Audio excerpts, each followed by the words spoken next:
Bueno, buenas tardes a los que vienen llegando. Vamos a ver hoy lo que es la médula espinal. Em, yo creo que la clase de hoy no va a ser tan larga como normalmente son las mías, pero bueno, a veces de todas maneras siempre me pongo a hablar otras cosas y tal, como va a ser corta la clase y entonces igual se hacen 2 o 3 horas. Pero bueno, vamos entonces a comenzar. Como ustedes saben, la médula espinal es un órgano del sistema nervioso central, un órgano de transición que comunica el sistema nervioso central con el sistema nervioso periférico. Tenemos varias cosas que destacar. Una es su localización. Ella está localizada en el conducto raquídeo. El conducto raquídeo está formado a su vez por la interposición de una vértebra sobre otra. Es decir, cada vértebra a esto, si estamos estudiando una vértebra, este agujero que está aquí, no le podemos decir agujero, no le podemos decir conducto raquídeo, sino que le decimos agujero raquídeo. Y la interposición de estos agujeros uno sobre otro, colocando una vértebra sobre otra, entonces lo llamamos conducto raquídeo. Este conducto raquídeo, como todo en anatomía, como todo conducto, como todo agujero, tiene sus paredes. Bueno, recordemos que cuando en anatomía hablamos de conducto, hablamos de paredes. Cuando hablamos de agujero, hablamos de bordes. Entonces, las paredes del conducto raquídeo, facilito, por delante, los cuerpos vertebrales. Hacia los lados tenemos los pedículos, que en este caso no se ven porque estamos haciendo el corte axial a nivel de donde están saliendo los nervios. Entonces, encimita aquí y abajo estarían lo que se llaman los pedículos. Hacia atrás, o sea, hacia los lados más que todo están los pedículos y las láminas, que son estas. Y hacia posterior las apófisis espinosas. Para recordar un poco de la anatomía de la vértebra, recordemos que hacia adelante está el cuerpo vertebral y hacia los lados están las apófisis transversas. Y las apófisis transversas, ¿verdad? Hacia adelante, o sea, lo que comunica el cuerpo vertebral con las apófisis transversas se llama pedículo. Y lo que comunica las apófisis transversas con las apófisis espinosas es las láminas. ¿Eh? Además, recuerden también que ellas tienen unas prolongaciones articulares, apófisis articulares se llaman hacia arriba y hacia abajo, bueno, que se llaman como ya lo comenté, para articularse en una vértebra con otra. Su extensión, la extensión de la médula espinal. Recordemos que yo les he comentado que el tallo encefálico, que Dios mediante lo vamos a ver el día de mañana, él es una continuación hacia arriba, vamos a decir, de la médula espinal.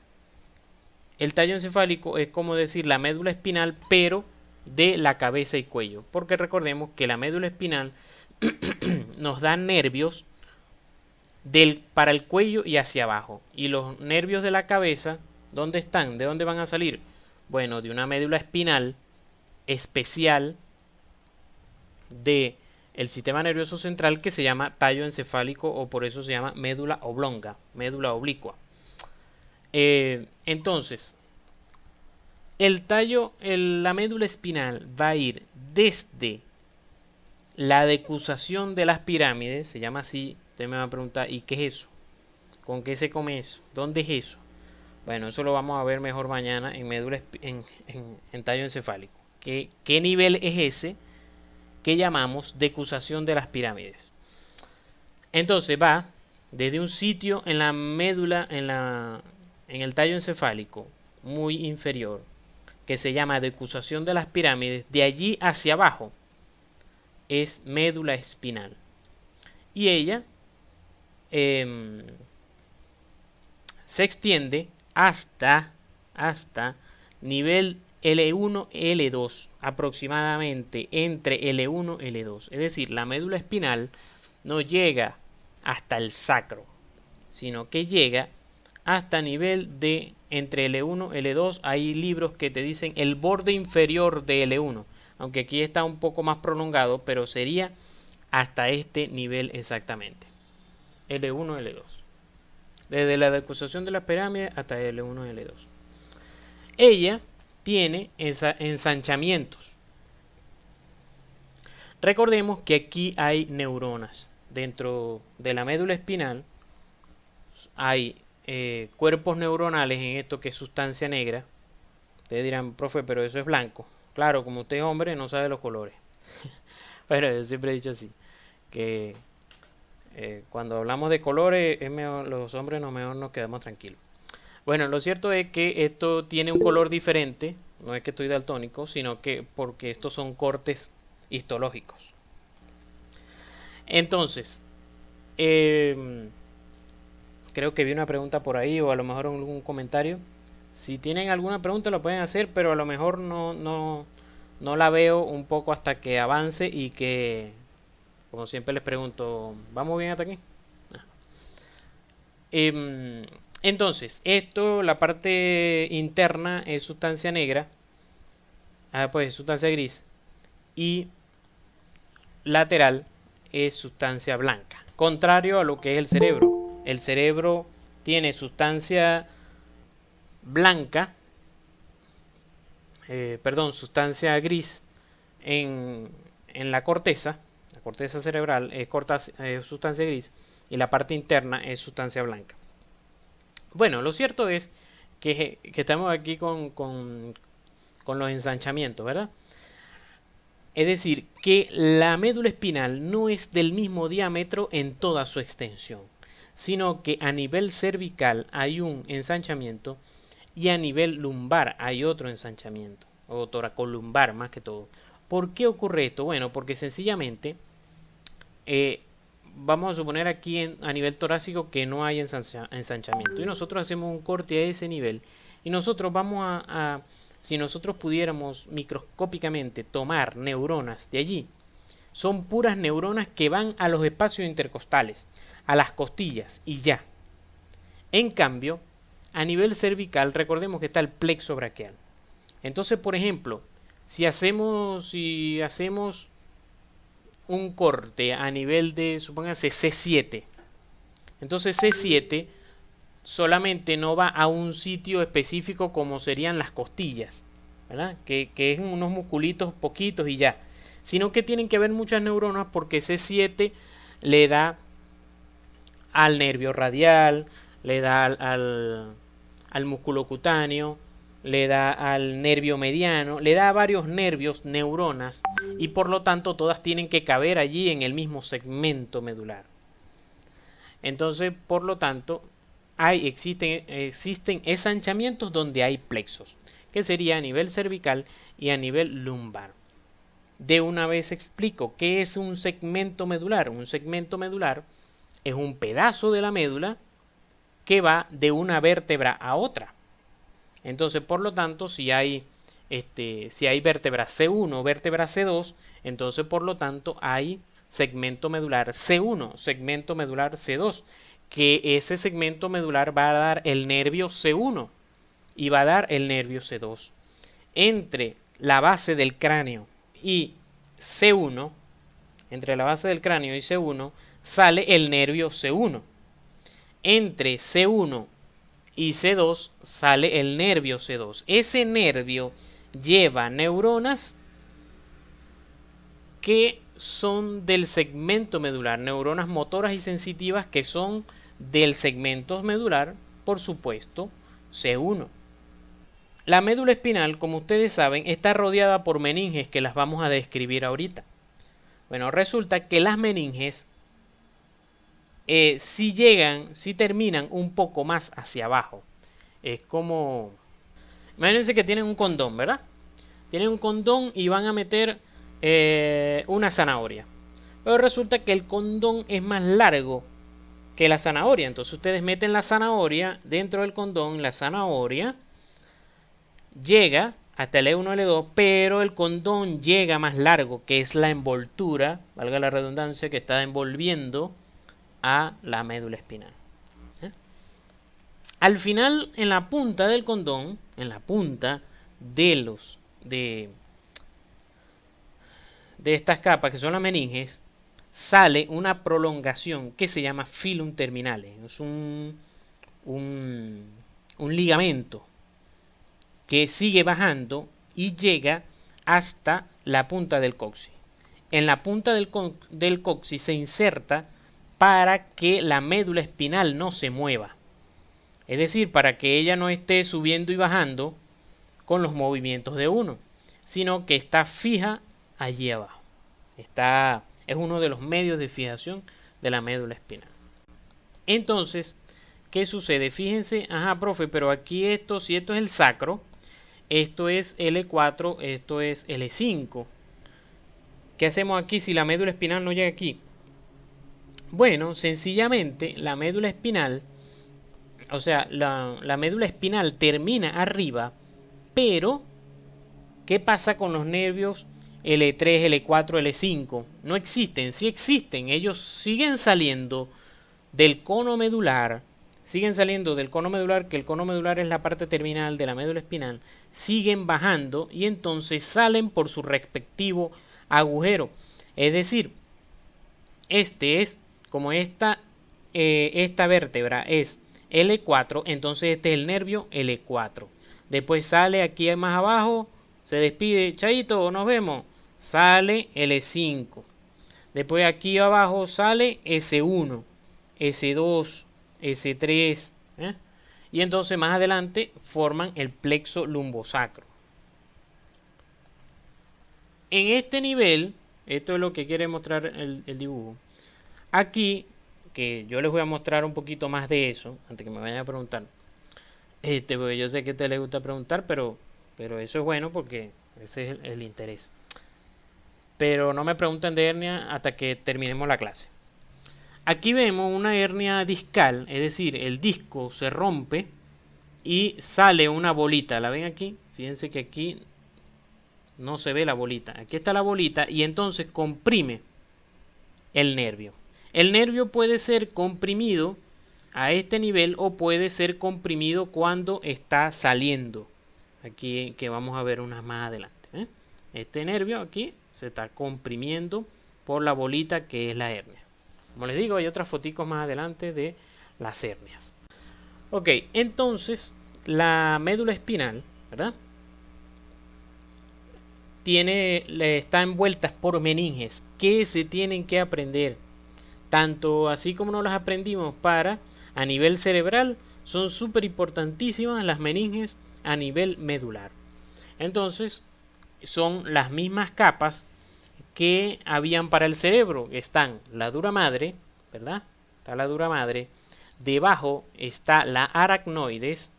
Y debajo y pegado a la médula espinal, aquí como esto en amarillo, es la pía madre. Esas son las capas de las meninges.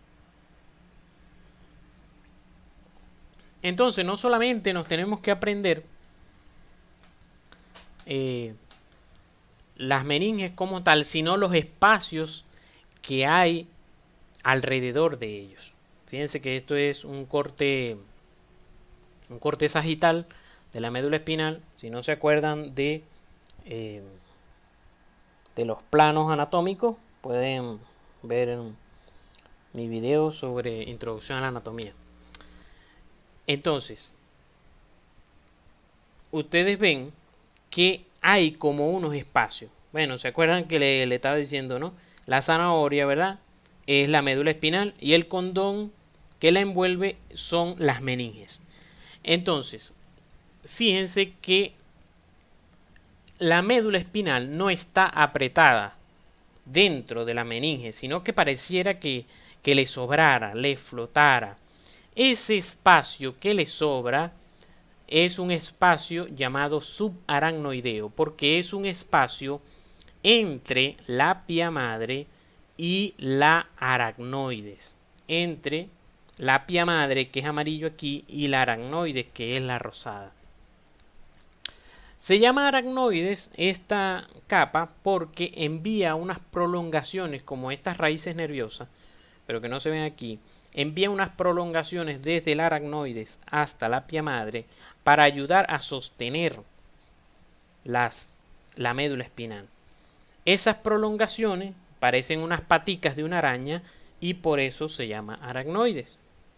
La dura madre es la capa más superficial de las meninges y de hecho en verdad es dura. Es dura que cuando se está colocando una anestesia raquídea se siente la dureza cuando la aguja pasa la dura madre y de hecho a veces hasta se puede escuchar ese sonido. Obviamente si estás allí cerca. Entonces, en el espacio subaracnoideo, eso no se les puede olvidar, en el espacio subaracnoideo está el líquido cefalorraquídeo. El líquido cefalorraquídeo que arriba viene ¿de dónde?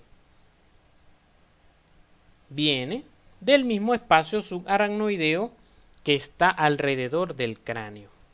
Y que por dentro de la médula espinal, que la vamos a ver que tiene un huequito, aquí está el huequito que se llama agujero o conducto ependimario. Conducto ependimario es un conducto por donde viene también líquido cefalorraquídeo que viene desde arriba, ¿de dónde?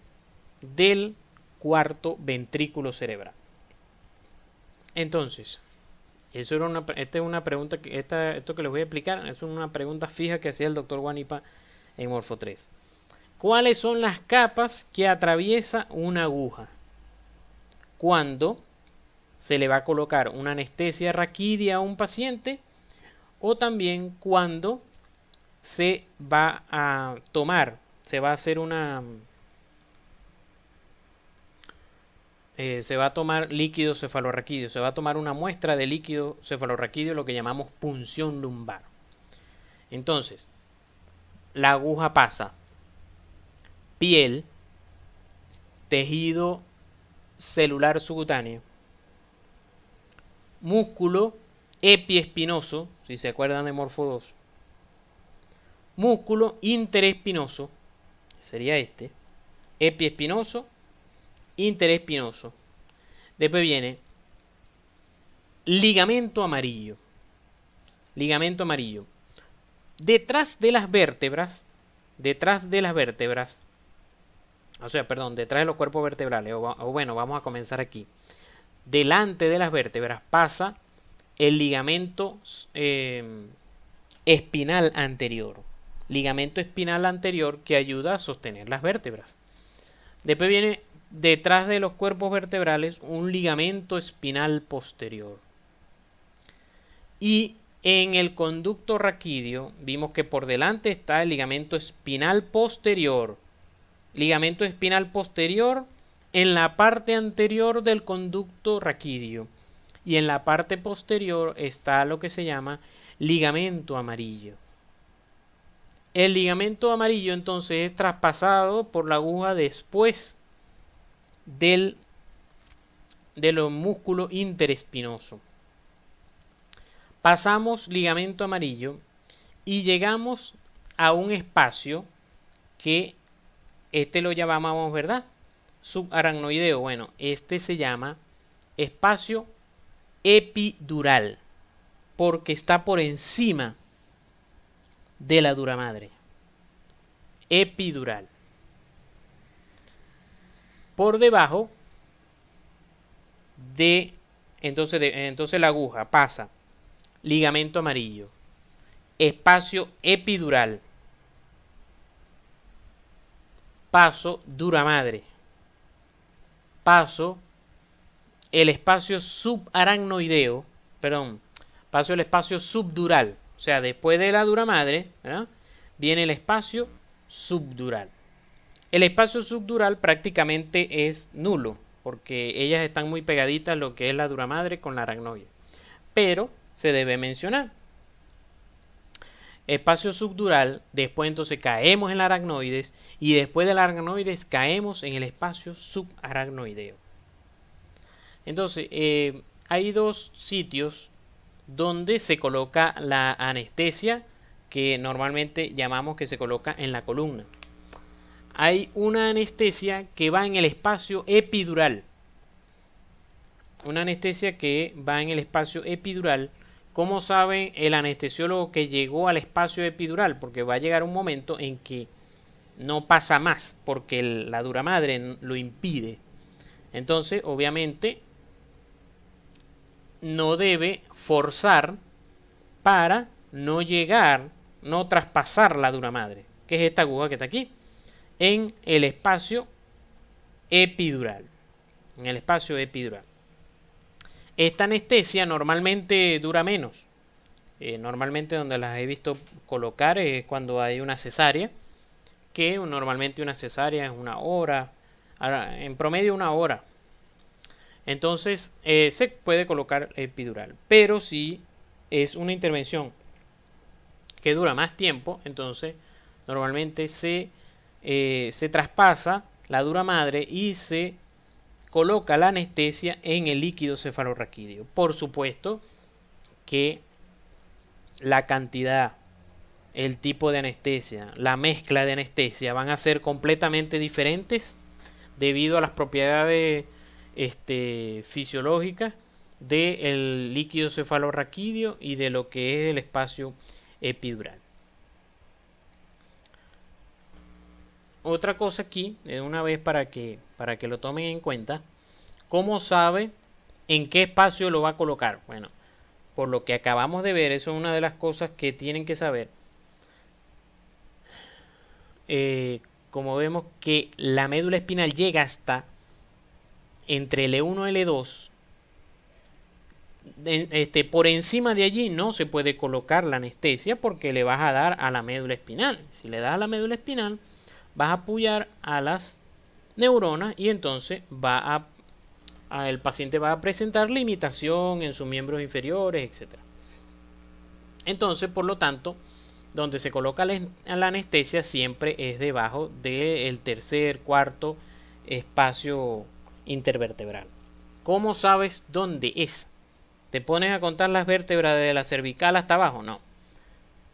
Se sabe que las crestas ilíacas, que son palpables, las crestas ilíacas, están al nivel de L4. Entonces ese es tu punto de referencia. Está a nivel de L4, entonces bueno, ya tú sabes que si es hacia arriba es L3, hacia abajo L4, hacia abajo L5. Entonces ese es lo que el anestesiólogo va a buscar, o en el caso cuando es un niño con meningitis, por ejemplo, que se va a hacer una punción lumbar para tomar la muestra y hacer el diagnóstico de meningitis, entonces también ellos hacen lo mismo. Sobre el líquido cefalorraquídeo vamos a hablar más a profundidad en una de las últimas clases del sistema nervioso que se llama metabolismo. Metabolismo del sistema nervioso. Ah, no, profe, ya empezó otra vez con su cuentico de la bacteria. Ah, bueno. Aquí viene la bacteria, ¿verdad? Cómo está irrigada la médula espinal. Lo que tenemos es que recordar lo que habíamos visto. ¿Se acuerdan que la vertebral, ¿verdad? Que es rama de la subclavia, que es rama de la aorta, que es rama del ventrículo izquierdo, ¿verdad? Da varias ramas. Entre ellas da la meningia posterior, la espinal posterior, espinal anterior y severosa posterior inferior. ¿Dónde están esas? Bueno, aquí está espinal posterior. Esta es la vertebral que va subiendo. Es espinal posterior que va a irrigar la parte posterior de la médula espinal. Y la espinal anterior, ¿se acuerdan que salían de cada una de la arteria vertebral? Y entonces ellas se anastomosan y hacen, se unen para formar una única, valga la redundancia, única arteria espinal anterior. Es decir, que la espinal anterior no hay derecha e izquierda porque va por todo el medio del cuerpo. Igual que como decir basilar. No puede decir basilar derecha o basilar izquierda. Porque no existe, porque va por todo el medio. Es una sola. Y las otras ramas, bueno, aquí que vemos la cerebelosa posterior inferior. Pero bueno, la que nos importa es para la irrigación de la médula espinal. Entonces, aquí vemos, ¿verdad? Fíjense que tenemos la arteria subclavia. La subclavia nos da la vertebral, ¿verdad? Que va subiendo aquí. Y entonces la vertebral me va a dar la inferior.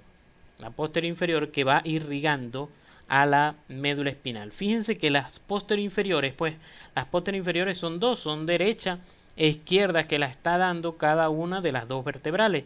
Sin embargo, por delante las vertebrales dan la cerebral anterior, o sea, y se anastomosan la derecha e izquierda y forman una única cerebral anterior que va por todo delante.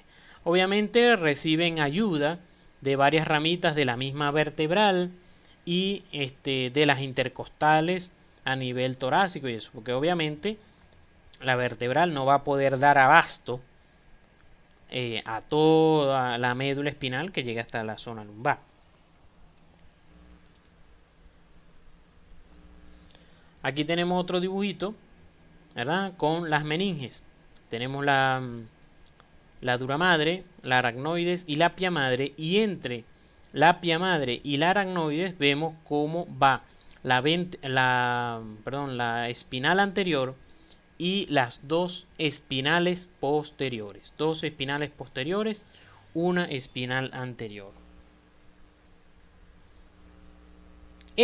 Con esto vamos a destacar que la médula espinal está irrigada en dos partes, en 2/3 anteriores y en 1/3 posterior.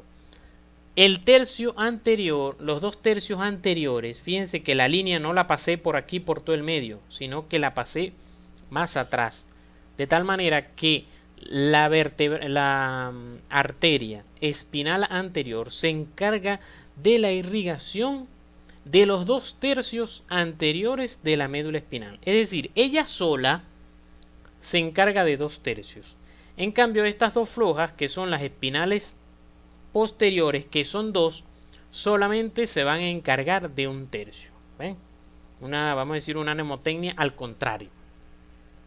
Una arteria espinal, una que es única, espinal anterior, se encarga de 2/3. En cambio, dos espinales posteriores se cargan de 1/3. Eso es importante para cuando uno va a analizar las lesiones medulares, las lesiones a nivel de la médula espinal. Esto es como aquí, como cuando veíamos las zonas cerebrales, ¿verdad? Que hablábamos de la irrigación de la cerebral anterior, media y posterior, y por qué era importante que irrigaba, porque si se tapaba una y se tapaba la otra, me va a dar diferentes déficits en el paciente. Entonces, déficits cerebrales, entonces igualmente puede suceder con la irrigación de la médula espinal, saber qué función tiene la médula espinal a nivel anterior y qué función tiene a nivel posterior. Y bueno, aquí el doctor Torres a un evento que hicieron allá en pediatría. Bueno, ¿tienen alguna pregunta, alguna duda? Es agradable estar con ustedes dándoles clase.